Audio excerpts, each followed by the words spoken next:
A millionaire paid a homeless woman to have his child. But when the baby was born, he fell to his knees weeping. The city that never sleeps shimmered beneath the foggy twilight. A sprawling empire of ambition, power, and excess. From his penthouse on the Upper East Side, Charles Bennett gazed out at the steel and glass monuments rising high into the sky.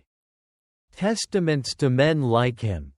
Men who had conquered the world through ruthless determination and an unyielding pursuit of wealth.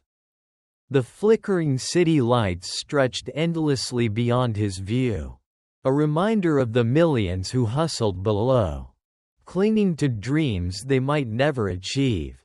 Yet, for all his conquests, Charles felt utterly alone. At 45, he had everything society deemed essential for success: a vast financial empire, a name that commanded both respect and fear, and a fortune so immense it could outlast generations.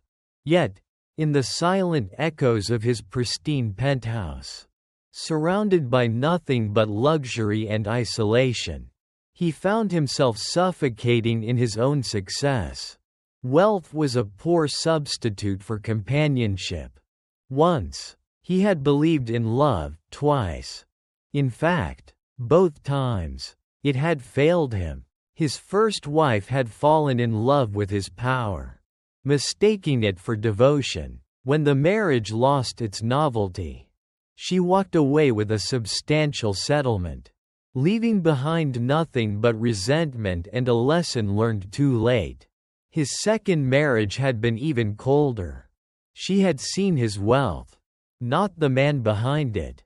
She had adored his influence, the extravagant vacations, the way his name opened doors.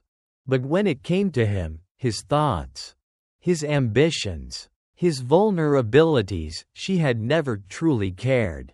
In the end, she had left too. And Charles, tired of being seen as nothing more than an investment, vowed never to make that mistake again. Love, he had concluded, was a social contract built on illusion, an agreement riddled with promises that no one kept. It was a fleeting pleasure, a temporary indulgence before the inevitable betrayal. No more wives, no more empty relationships. What he needed was something tangible, something that couldn't walk away. An heir, a child born from his blood, a legacy to carry his name into the future. Not a wife who would feign affection only to leave when convenience dictated, but a child who would remain, who would be a part of him in a way no fleeting romance ever could. But how? Marriage was out of the question. He refused to entangle himself in another relationship built on fragile emotions and ulterior motives. Adoption lacked the personal connection he craved. The only logical solution was surrogacy, his genes, his heir. No complications. Charles leaned against the cold glass of his window, his gray eyes scanning the city below. How absurd was it that he could buy entire corporations, control stock markets, and dictate the future of industries. Yet something as simple as continuing his lineage felt just out of reach? He exhaled, his breath fogging against the glass. This wasn't just about fatherhood. It was about immortality. Money could build empires, but only blood could sustain them. He had watched too many dynasties crumble when their legacies ended with them. His wealth, his achievements, none of it would matter if his name faded into history like dust. His child would inherit everything. His mind sharpened with resolve. This wasn't an emotional desire, it was a business transaction. And if there was one thing Charles Bennett excelled at, it was closing deals. The next morning, Charles made a few calls. "Find me the best surrogacy agency in the country." His assistant, always efficient, provided him with a list of top-tier fertility clinics and surrogacy programs tailored for the elite. He spent hours reviewing potential candidates, educated women, financially stable, willing to undergo the process under strict contracts. But something about the polished, clinical approach felt wrong. These women, perfect on paper, were too rehearsed, too curated. They had motivations, reasons that felt eerily similar to those of his ex-wives: money, security, a contractual obligation rather than a true connection. He wanted something different, someone whose reasons weren't born of calculated financial gain, but necessity, someone who understood struggle, who had faced the world and survived, someone who would disappear once the contract was fulfilled, with no lingering attachments. The thought gnawed at him as he drove through the streets of Manhattan that evening, his mind lost in its calculations. And that was when he saw her. A woman, ragged, cold, barely standing, on the street corner. Her hollow blue eyes meeting his through the tinted glass of his Lamborghini Diablo. A beggar. A nobody. A woman who had nothing to lose. Something inside him stirred. He told himself it was curiosity, not emotion. He accelerated through the intersection, forcing himself to forget her face. But the image wouldn't leave him. Those eyes. That desperation. A plan formed in his mind. She had nothing, and he had everything. Perhaps that made her the perfect candidate. Would you accept an offer that could change your life forever? Would you give away something precious in exchange for stability? For freedom? For a second chance? Charles Bennett is about to make an offer that could rewrite both their destinies. But neither of them realizes that some contracts bind far deeper than paper ever could. Would you like to see how this story unfolds?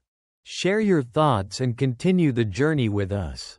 The streets of New York pulsed with a restless energy as Charles Bennett navigated the congested avenues in his sleek, obsidian black Lamborghini Diablo. The city had always been a machine, a relentless force of power and commerce, where every individual played a part in its endless transaction. Yet, for the first time in years, Charles felt an unfamiliar restlessness creeping into his carefully curated world. He had made his decision. He would secure his legacy by paying a woman to bear his child. No entanglements, no emotions, just a business agreement. The contracts had been drawn, the logistics planned, yet a nagging emptiness lingered, an unanswered question at the edges of his mind. As he came to a stoplight near Central Park, his fingers drummed idly on the steering wheel. The hum of the engine was a stark contrast to the murmurs of the crowd that surged along the sidewalks. Then, a movement at the periphery of his vision caught his attention.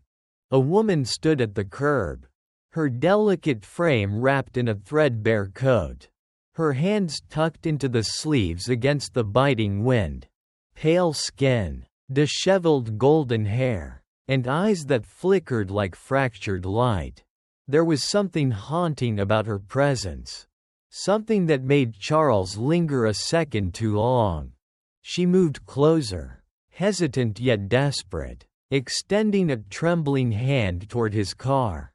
"Do you have anything for me?" Her voice was soft, barely carrying over the noise of the city. Charles turned his head sharply, his brows knitting together in irritation. He had no patience for these street beggars. No time to waste on problems that weren't his own. "Get lost," he snapped, his voice cold, decisive. The light turned green. Without another thought, he pressed the accelerator. the engine roaring as he surged forward, leaving the woman and her pleading gaze behind. But something about her eyes lingered. A mile down the road, he exhaled sharply, gripping the wheel tighter. He wasn't a man given to second thoughts. Yet her face haunted him, those blue eyes, filled with something deeper than desperation. Something he recognized, a loneliness, an emptiness that mirrored his own. With a muttered curse, he turned the car sharply, maneuvering through traffic with ruthless efficiency. Within minutes, he was back at the intersection where he'd last seen her. She was still there, lost in the chaos of the city. She seemed like a ghost, drifting between the moving figures, as if she had long since learned how to fade into the background.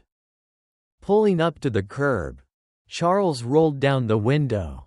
His tone was devoid of warmth, yet laced with command. "Get in, no questions." She hesitated, blinking at him with wary suspicion. Life on the streets had taught her to be cautious, to distrust gestures that seemed too convenient, too easy. "I'm not that kind of woman," she said, her voice carrying a quiet dignity. "If that's what you're looking for." Charles exhaled sharply, irritated by the insinuation. "Do you honestly think a man like me would be interested in someone like you for that?"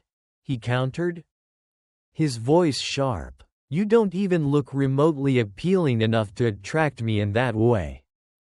She flinched, but her gaze remained steady. Charles wasn't sure why he had spoken so cruelly. Perhaps it was habit, a mechanism to maintain control over every interaction. Still, she intrigued him, this woman who had nothing, yet carried herself with an unyielding grace. He gestured toward the seat beside him. "You're safe with me. Get in. Or would you rather freeze tonight?" Her lips pressed together, uncertainty flickering in her eyes. Then, with a quiet sigh, she stepped toward the car and slid into the passenger seat, her body stiff as though preparing for some unseen blow. Charles merged back into traffic, his gaze flicking to her briefly. She looked younger up close, perhaps 28, though weariness and hardship had left their mark on her features.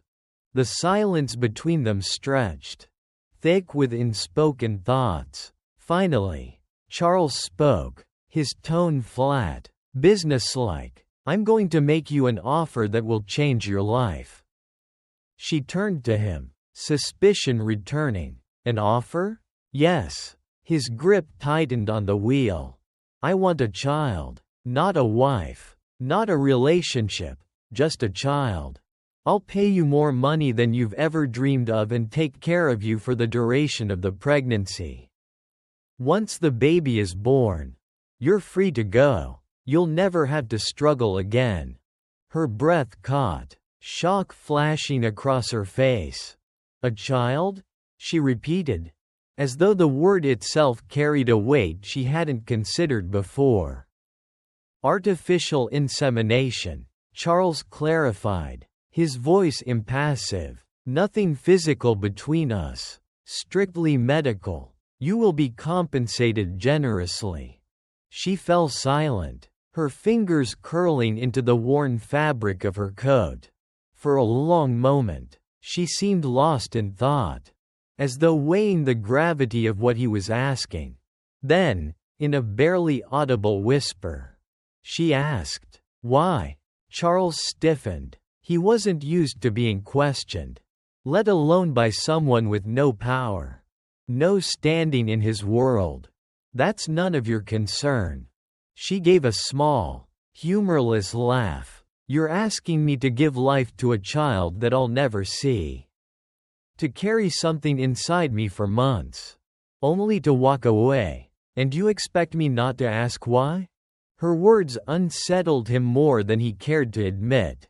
"I don't need love," he said finally. "I don't need complications. I need an heir." That's all. She studied him, her expression unreadable. Then, after a long, measured pause, she murmured something in French. The words like a sigh against the tension in the car. "You think I don't understand you?"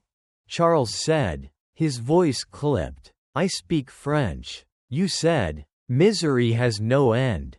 A flicker of something, surprise, perhaps, crossed her face. "Is this my way out?" she asked, more to herself than to him. He turned onto a quieter street, his expression unreadable. "I have 2 questions for you. Your name, and what you're running from." A breath, a hesitation. Then, softly, "Antoinette Voller. I'm French. I came to the US 5 years ago chasing a dream. But this city," she exhaled shakily, "this city swallowed me whole." Charles remained silent, absorbing her words. He saw no deception in her eyes. Only raw truth. Something he was not accustomed to facing. Antoinette's gaze drifted to the passing streets, as though looking beyond them, to something long lost. "I just want to go home," she whispered, "but I have no way back." Charles tightened his grip on the wheel, his decision solidifying in his mind. "I'll ask you just once," he said, his voice unwavering. "Will you accept my proposal? Carry my child, and in return, I will give you the means to start over." A silence hung between them, heavy and undeniable. Then, with a slow, measured breath, Antoinette closed her eyes, and when she opened them again, there was no hesitation left. "Do I even have another choice?" she murmured. Charles inclined his head, acknowledging her surrender. Then it settled, and just like that, the contract that would change both their lives was forged, not on paper, but in a moment of quiet resignation and unforeseen destiny. Antoinette sat in the leather chair across from Charles in his vast study, her hands resting stiffly in her lap. The sheer magnitude of what she was about to do pressed against her chest, constricting her breath. The contract lay before her, crisp white pages bound together with an air of finality, its presence a stark reminder of the irreversible decision she was about to make. Charles, ever composed, leaned back in his chair, fingers steepled beneath his chin as he studied her with unreadable eyes. "This agreement," he said, his voice devoid of emotion, "ensures that you will be taken care of for the duration of your pregnancy. You will have access to the best medical care, accommodations, and anything else you require. In return, once the child is born, you will leave. You will be financially compensated and free to return to France or anywhere else you choose." Antoinette swallowed hard, staring at the contract as though it might come to life and swallow her whole. The terms were clear, and in a way, they were fair. There were no hidden clauses, no fine print that she hadn't been able to decipher.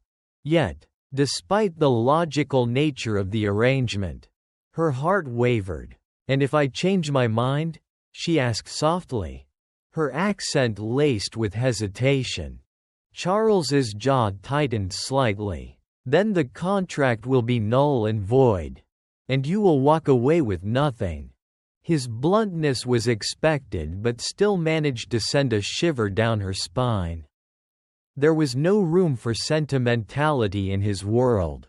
This was purely transactional. And yet, there was something in the way he looked at her, the brief flickers of curiosity behind his otherwise cold stare, that made her feel as though she wasn't entirely invisible to him.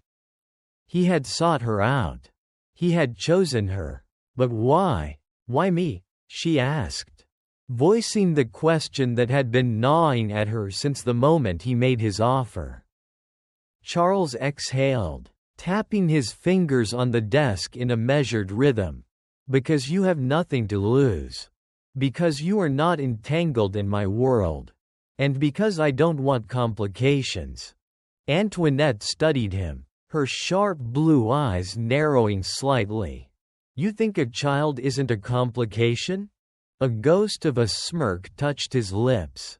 Gone before she could be certain it had even been there. Not if the terms are met. Silence stretched between them, thick with unspoken words. Charles did not attempt to convince her. He merely waited, as though he had already calculated the outcome and knew what her decision would be. Perhaps he was right. What choice did she truly have? Her fingers hovered over the pen before curling around it with quiet determination.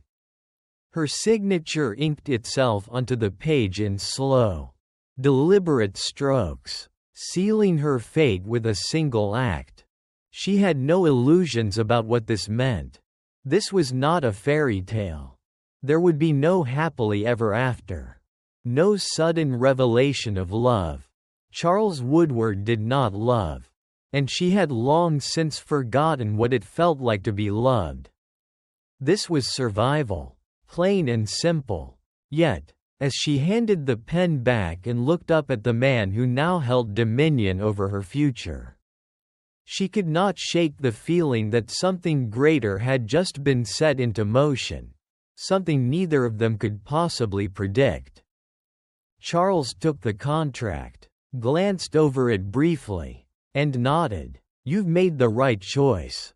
Antoinette wasn't sure if she believed that, but she forced herself to nod in return.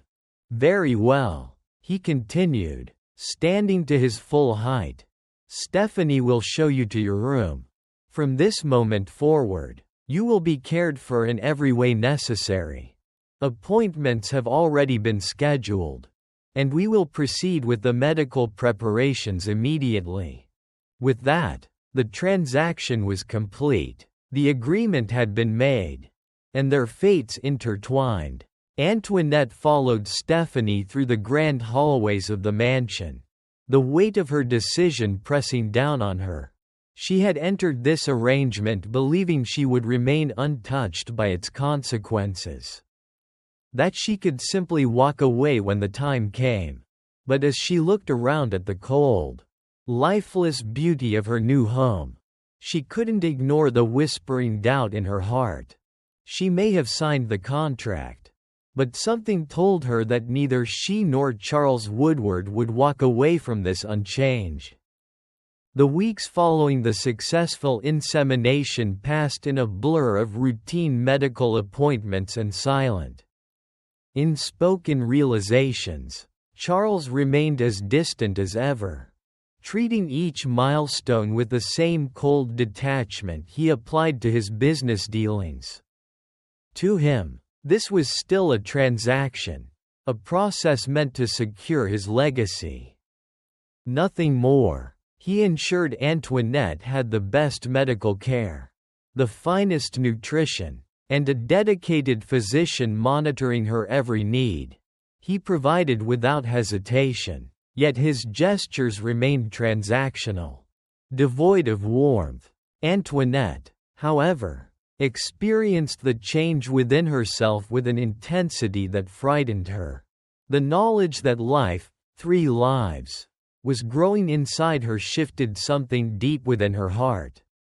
Each fluttering movement, each passing week where she watched her body change, cemented a truth she hadn't prepared for. These were her children. And no contract, no agreement, could strip away the bond she already felt forming. One evening, as the city lights flickered outside the vast windows of Charles's mansion, Antoinette sat in the lounge, her fingers absent-mindedly tracing over the small swell of her belly. She was only a few months along. Yet she already felt a connection that she could not explain. Charles entered the room, his gaze sharp as ever. But something softened in his expression when he noticed where her hand rested. "You're showing," he remarked, more as an observation than a sentiment. Antoinette offered a small, tired smile. "Yes. It feels strange, knowing there are 3 of them." Charles remained standing, hands in his pockets, as if hesitant to approach. "The doctor says everything is progressing well," he added, his voice impersonal, almost robotic. She studied him, the way he held himself with that ever-present air of control. Yet there was something different now, something in his posture. In the way his gaze lingered on her stomach just a second too long. "It doesn't feel like a business deal anymore, does it?" she said softly. His jaw tightened, his gray eyes darkening as if she had struck a nerve. "This is exactly what it is," he replied, his voice firmer than necessary. "A deal. You agreed to this." Antoinette tilted her head, watching him carefully. "That's not what I asked." Silence stretched between them, thick and unyielding. Charles, a man who had built his empire on control, on logic, suddenly found himself on unstable ground. The truth he refused to acknowledge clawed at him in ways he didn't understand. She exhaled, looking away. "Love isn't a transaction, Charles. You can't sign a contract and expect to dictate what someone feels." Her voice was steady, but her words carried a weight that settled between them. "I don't believe in love," he said, his tone distant, but the way his fingers clenched slightly betrayed him. "Love is nothing more than an illusion people buy into so they don't have to face their own loneliness." Antoinette's lips curved in something between sadness and understanding. "Maybe, but that doesn't mean you don't crave it." Charles didn't respond. He only turned, retreating from the room with a tension in his shoulders she hadn't seen before. But she saw it now, saw the cracks forming in his walls. The way his carefully built detachment was starting to waver. What she didn't know was that Charles was just as afraid of those cracks as she was of the feelings growing within her. Because feelings had never been part of the agreement. And yet, here they were, the night Antoinette went into labor. The mansion was cloaked in a heavy silence, one that Charles had grown accustomed to. Yet tonight, it felt different. It was an oppressive kind of quiet. The kind that held an unspoken tension. A warning of change he wasn't ready for. Then, the stillness shattered. A sharp cry echoed through the halls, followed by a panicked voice. "Mr. Carter, it's time." Stephanie's urgent tone sent a shiver down his spine. Charles had never known fear. He had conquered markets, navigated multi-billion-dollar deals with ease, and never once allowed himself to be rattled. But at that moment, fear wrapped itself around his chest like a vice. He didn't think. He ran, bursting into Antoinette's room. He found her doubled over in pain, gripping the bed frame, her breathing ragged and strained. Sweat beaded along her forehead, and her usually vibrant blue eyes were dull with exhaustion. The sight of her, so small, so vulnerable, unsettled something inside him. "It's too early," she gasped between contractions, her voice thick with pain. "The doctor is on his way," Stephanie reassured her, but even she couldn't mask the worry in her tone. Charles stepped forward, his hands hovering awkwardly at his sides. He wanted to do something. To fix this. To control the situation like he always did. But there was nothing to control. This wasn't a boardroom, this wasn't a calculated deal. This was life, messy, painful, unpredictable, and it terrified him. The ride to the hospital was a blur. Charles sat beside Antoinette in the back of his car. His hands clenched into fists as she cried out in pain. He had never felt so useless. He had spent months ensuring she had everything she needed: private doctors, the best care, a controlled environment, but none of it mattered now. He couldn't stop the pain racking her body. Couldn't take it away. Couldn't do anything but sit there, watching as the woman carrying his children suffered. The hospital staff moved in quickly when they arrived, rushing her into a delivery room.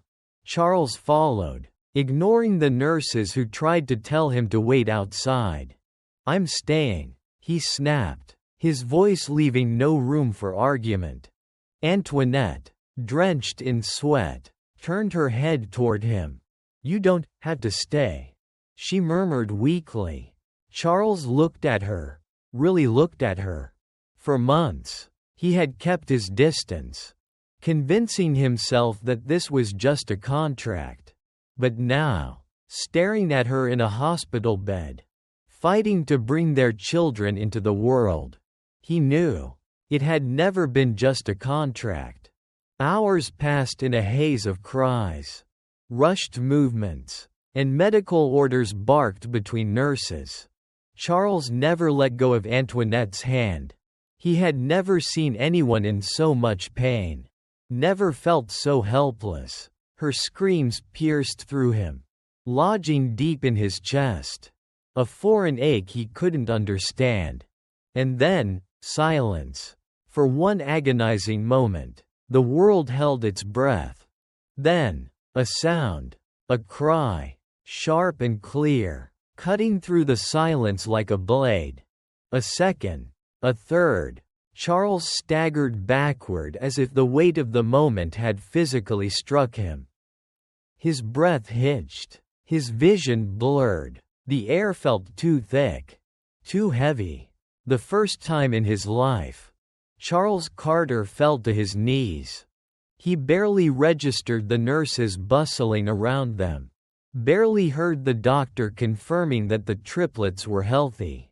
All he could hear were their cries, his children's cries. His children. 3 tiny bodies, fragile yet fierce, taking their first breaths in a world that, just hours ago, he had thought he controlled. But this wasn't control. This was chaos, raw and unfiltered, and it undid him completely. Antoinette sobbed as the nurses placed the babies in her arms. Charles could only watch, frozen, as she gazed down at them, her hands trembling. "They're perfect," she whispered. Something inside him cracked. He reached out, hesitant, uncertain, and touched the tiniest of hands. And when that tiny fist wrapped around his finger, something inside Charles Carter shattered. He loved them. The realization hit him like a train, leaving him breathless. He had spent his entire life chasing something to make him feel whole: money, power, control. But it was here, in the quiet weight of a newborn's hand gripping his own, that he finally understood. He had never truly lived until this moment. But even as he sat there, drowning in emotions he had spent years suppressing, a cruel truth loomed over him. The contract. 90 days. After 90 days, Antoinette would leave. And this time, Charles Carter knew he couldn't let her go. 3 months had passed since the birth of the triplets.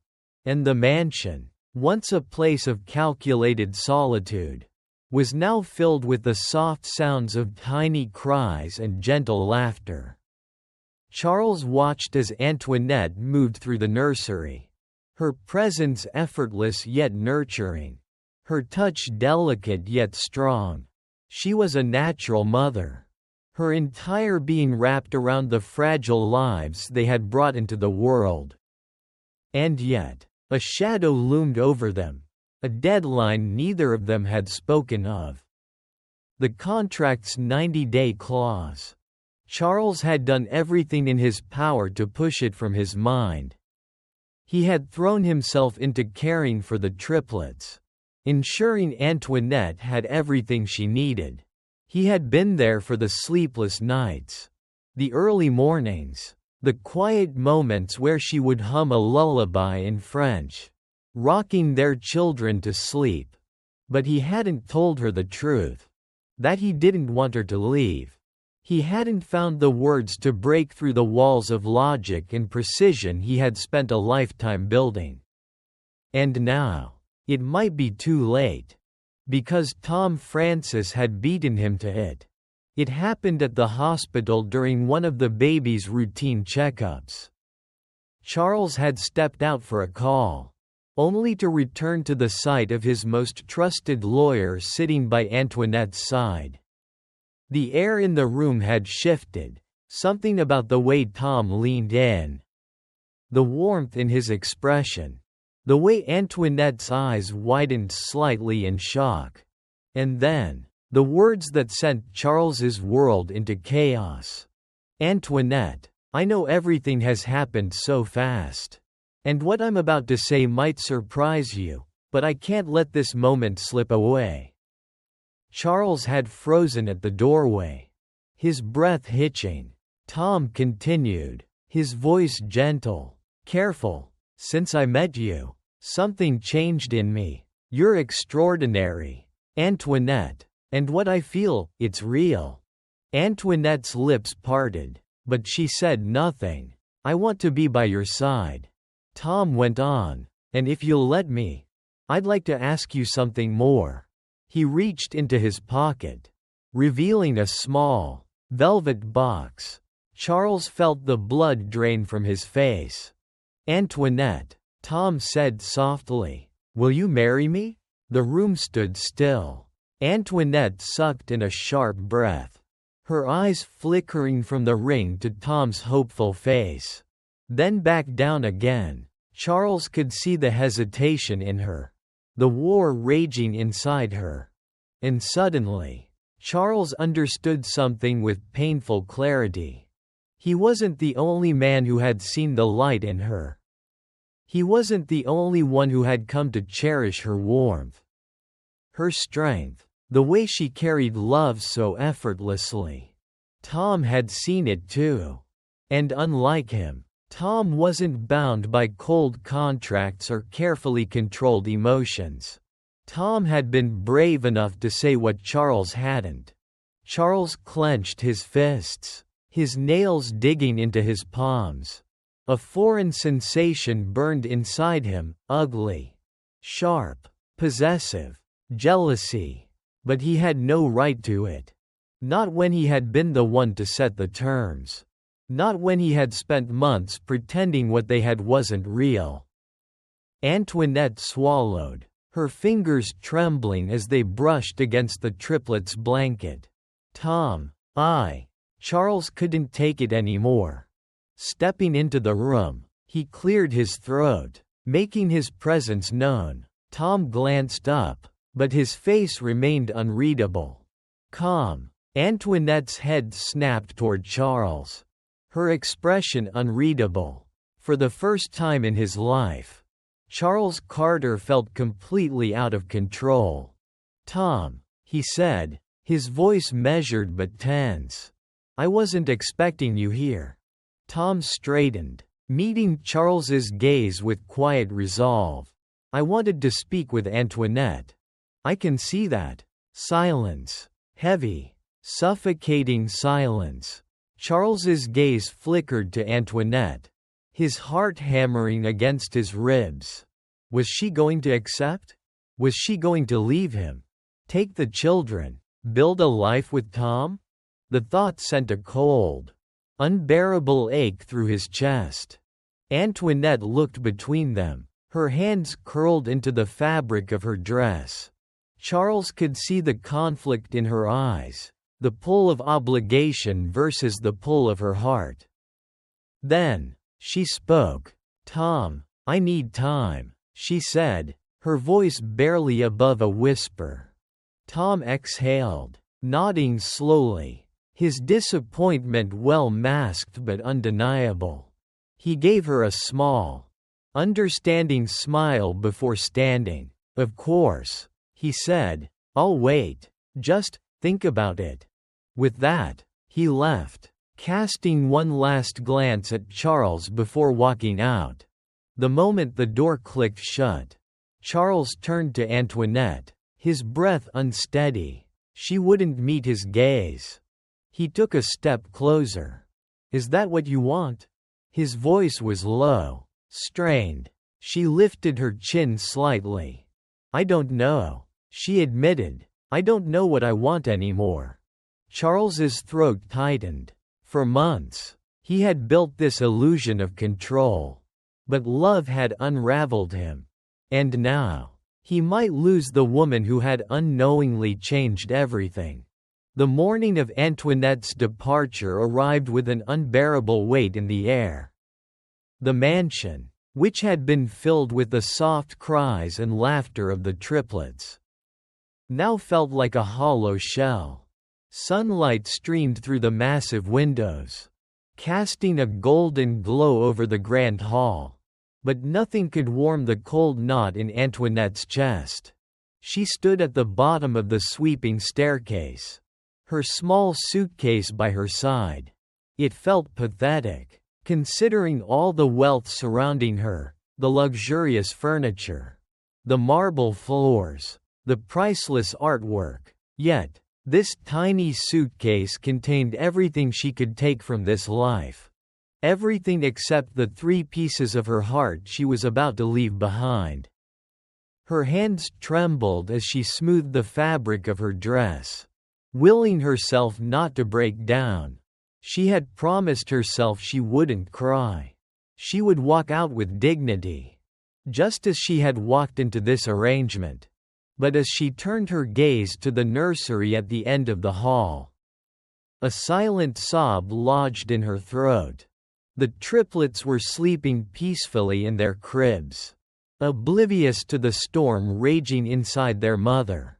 She had spent the night memorizing every tiny detail, their soft breaths, their tiny hands grasping her fingers, the way their lips curled into little smiles when she whispered to them in French.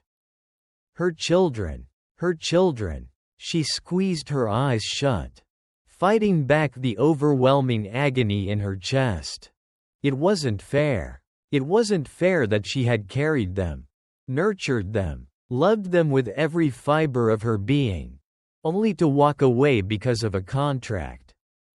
A contract she had signed in desperation. A contract that now felt like a cruel sentence. "Antoinette." She flinched at the deep voice behind her, recognizing it instantly. "Charles." She didn't turn around. She couldn't. If she met his gaze now, she wasn't sure she'd be able to leave. A heavy silence stretched between them. The weight of unspoken emotions thickened the air. Charles took a slow step forward, then another, until he was close enough that she could feel the warmth of his presence behind her. When he finally spoke, his voice was low and rough, as though he were fighting his own battle. "So, you're really leaving?" It wasn't a question. Antoinette inhaled sharply. "You knew this was always the plan." Charles exhaled harshly. "The plan." He repeated the word as if it left a bitter taste in his mouth. "Right." Another silence. Antoinette gripped the handle of her suitcase tighter. "I have a flight in a few hours," she said, forcing herself to sound composed. "I'll be out of your life. Just as we agreed." The moment the words left her mouth, her heart cracked a little more. She started toward the door, every step feeling like she was walking through quicksand. Then, "Antoinette, stop." His voice was raw, desperate. She froze. A second later, the sound of paper tearing filled the air. She spun around, her breath catching in her throat. Charles stood in the center of the grand hall, gripping the contract in his hands, ripping it apart, piece by piece. until the shredded remains fell to the marble floor like snowflakes. Her lips parted in shock. "Charles, what are you?" Then, before she could finish, he did something that shattered every last barrier between them. He dropped to his knees. The powerful, untouchable Charles Carter, one of the most feared and respected businessmen in the world, was kneeling before her. For her, for them, his gray eyes, always so cold and unreadable, burned with an intensity that stole the air from her lungs. "Please," he rasped, his voice unsteady. "Don't go." Antoinette's chest tightened. "Charles, I don't care about the contract. I don't care about the arrangement. I don't care about any of it." His voice cracked. "The only thing I care about is you." Tears welled in her eyes. "You don't have to love me," he went on, his expression open, vulnerable, so heartbreakingly vulnerable. "You don't owe me anything. But I can't let you walk away. Not when I know what it feels like to lose you." Her breath hitched. "I was a fool," he admitted, his hands fisting at his sides. "I spent so many years convincing myself that love was nothing more than a transaction. That emotions were liabilities. But then you came into my life and proved me wrong." Her vision blurred. "You made this house a home." His voice softened. "You gave me something I never thought I'd have, a family." He swallowed hard. "I can't let you go. Antoinette, not like this." A tear slipped down her cheek. "Stay." One word. A plea. A promise. Antoinette covered her mouth with her hand, overwhelmed by the storm of emotions crashing inside her. She had spent her entire life running. From pain. From failure. From heartbreak. But for the first time, she wanted to stay. Slowly, she dropped her suitcase. And then, without another thought, she closed the distance between them. Sinking into his arms, Charles caught her, his grip firm, unwavering, and as she sobbed against his shoulder, his arms tightened around her, holding her as though he would never let go. Because he wouldn't. Not anymore. Antoinette's breath trembled against Charles's shoulder, her fingers curling into the fabric of his shirt as if anchoring herself to reality. For so long, she had convinced herself that this was nothing more than an arrangement, a contract between two lost souls trying to fill different voids. And yet, here she was, in the arms of the very man who had unknowingly become her home. Charles held her tightly, his grip unyielding, as though he feared she would disappear if he let go. The weight of his confession still lingered in the air. Thick with unspoken emotions, he had stripped himself bare, revealed the raw, aching truth buried beneath years of guarded indifference. And now, it was her turn. Antoinette pulled back just enough to meet his eyes. They were no longer cold and calculating but open, vulnerable in a way she had never seen before. A tear slipped down her cheek, and Charles instinctively reached out to brush it away with the rough pad of his thumb. "I was never meant to love you," she whispered, voice shaking with the force of everything she had held back. "I told myself this was just a means to an end. That once the contract was fulfilled, I would leave and never look back." She let out a broken laugh. "But somewhere along the way, I stopped pretending." Charles's breath hitched, his grip on her tightening. "Antoinette, I love you," she interrupted, her voice trembling but certain. "I have loved you for longer than I dare to admit." Her hands moved to cradle his face, her thumbs tracing the sharp lines of his jaw. "Even when you were insufferable. Even when you shut yourself off from the world, I saw you." "Charles, I saw the man beneath the armor. His lips parted slightly, as if he wanted to speak but couldn't find the words. She smiled through her tears. And despite all your attempts to push people away, I fell for you anyway. A low sound escaped Charles, something between a sigh and a laugh of relief. He closed his eyes briefly, as if absorbing the weight of her words, before suddenly pulling her against him. His lips crashed onto hers, raw with desperation and need. A culmination of months of unspoken longing. The kiss was nothing like their first, the brief, stunned moment in the hospital when he had learned about the triplets. This was deeper, filled with the emotions they had both been too afraid to acknowledge. His hands tangled in her hair, pulling her closer, as if he could mold them into one. When they finally parted, foreheads pressed together, their breaths mingled in the stillness of the grand hall. I love you, Charles murmured against her lips, as if testing the words, letting them settle into the space between them. I love you, Antoinette, and I will never let you go. She exhaled a soft laugh, her fingers tightening in his hair. Then don't. Months passed, and the mansion that had once felt like a cold, empty fortress became something else entirely. It was no longer just a house filled with wealth, it was a home. Filled with laughter, warmth, and a love that had once seemed impossible.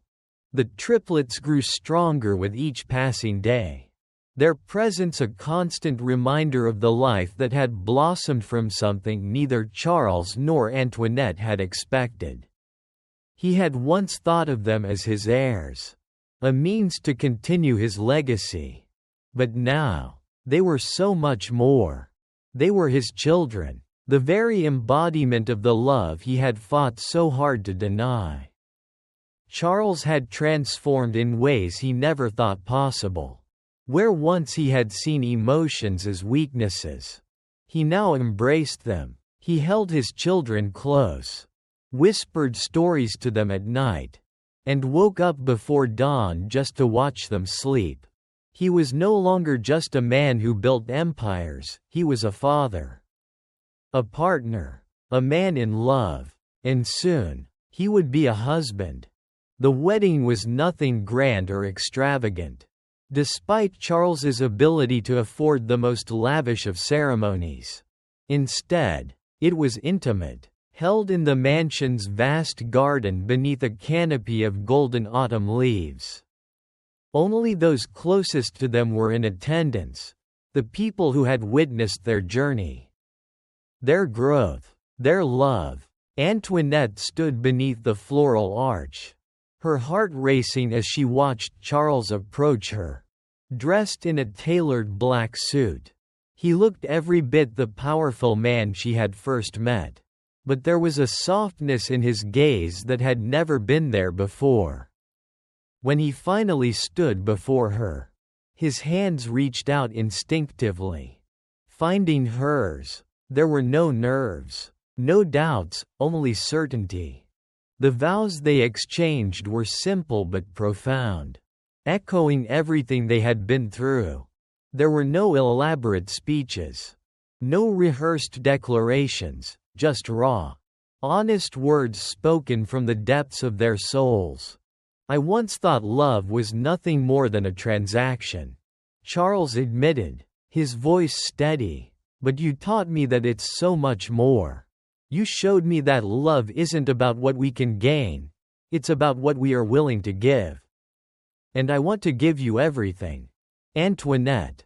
Tears welled in her eyes as she squeezed his hands.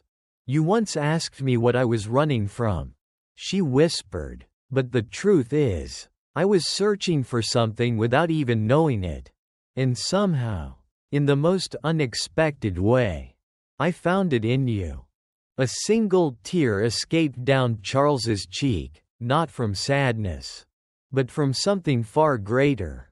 When the officiant finally pronounced them husband and wife, Charles didn't hesitate. He pulled her into his arms and kissed her with the same fervor that had ignited their love in the first place.